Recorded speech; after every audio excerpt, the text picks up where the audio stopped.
Bonjour, nous avons parlé dans la première séance de ce cours de la diversité des entreprises.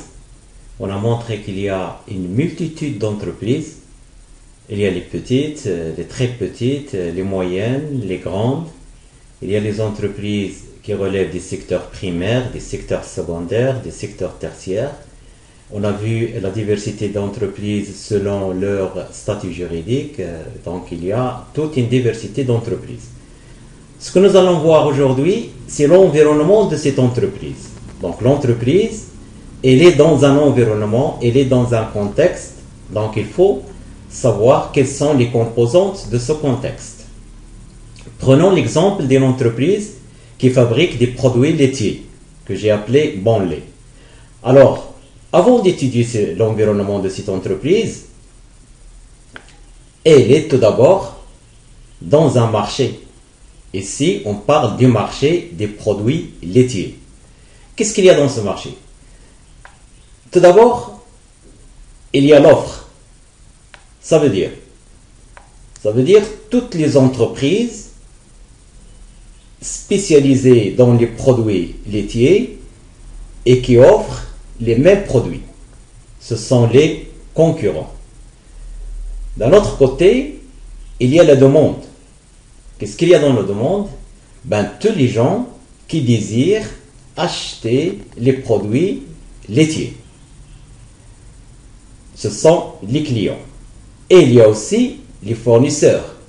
Ce sont toutes les entreprises qui fournissent les matières premières, les emballages, le lait frais, etc.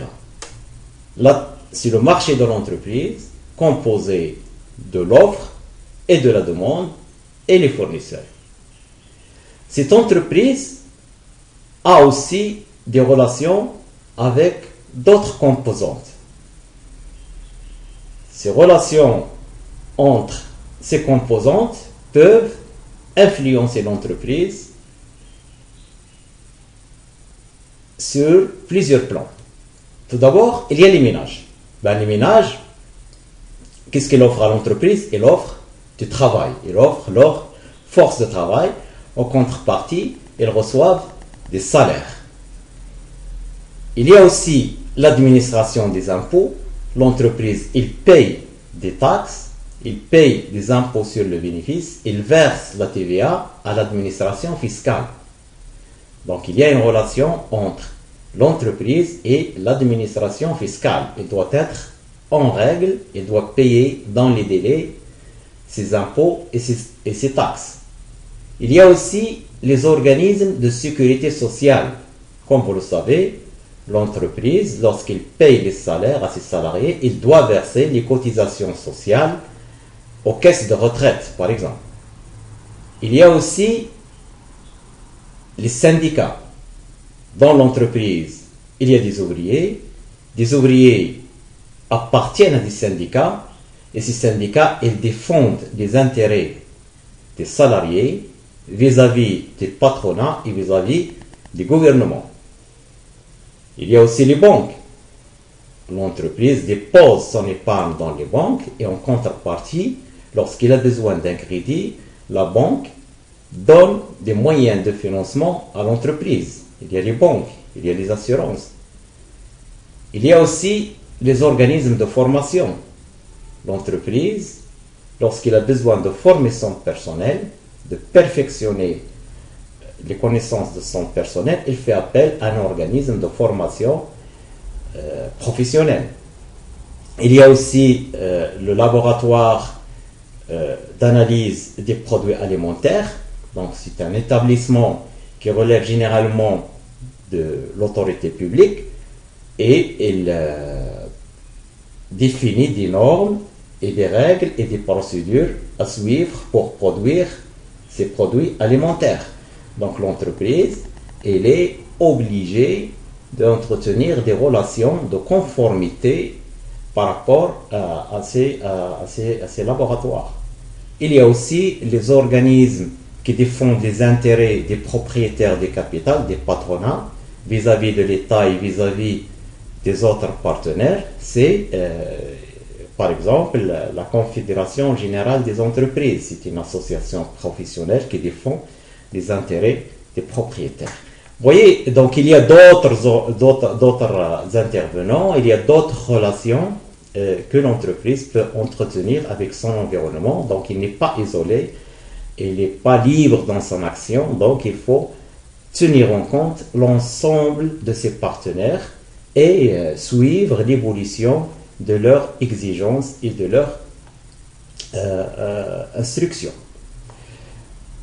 Alors, comme vous le voyez, c'est difficile d'analyser tout ça. Il y a une démarche simple qui nous permet de faire une analyse globale de l'environnement.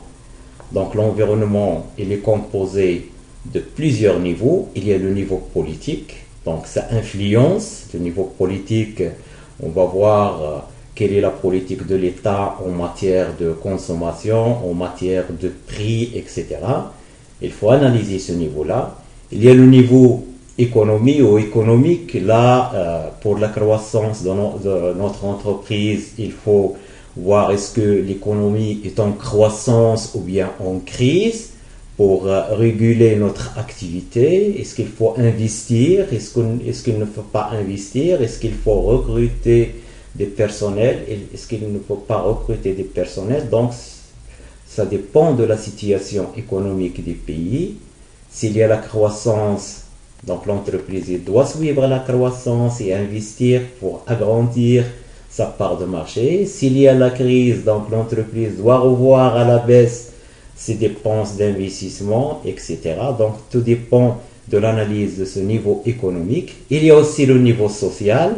Là, il faut traiter tout ce qui a une relation avec le personnel, avec l'environnement global de l'entreprise. Il y a aussi le niveau technologique. Là, par exemple, dans notre exemple, on a vu qu'il y a un organisme qui définit des normes et ces normes, elles évoluent en fonction des développements technologiques. Donc, l'entreprise doit faire attention à ce niveau-là. Et il y a le niveau écologique. Est-ce que l'entreprise participe à la sauvegarde de l'environnement? Est-ce qu'il est polluante? Est-ce qu'il y a des normes à ce niveau? Donc il faut toujours respecter, il faut toujours écouter ce niveau et respecter les règles. Et il y a aussi la législation. Là, ce sont tous les lois, les règlements qui définissent le travail, qui définissent la distribution, l'activité de l'entreprise, etc. Cette méthode-là, elle est appelée la méthode PISTEL. Donc, P pour politique, E pour économique, S pour social, T pour technologie, E pour écologie et L pour législation.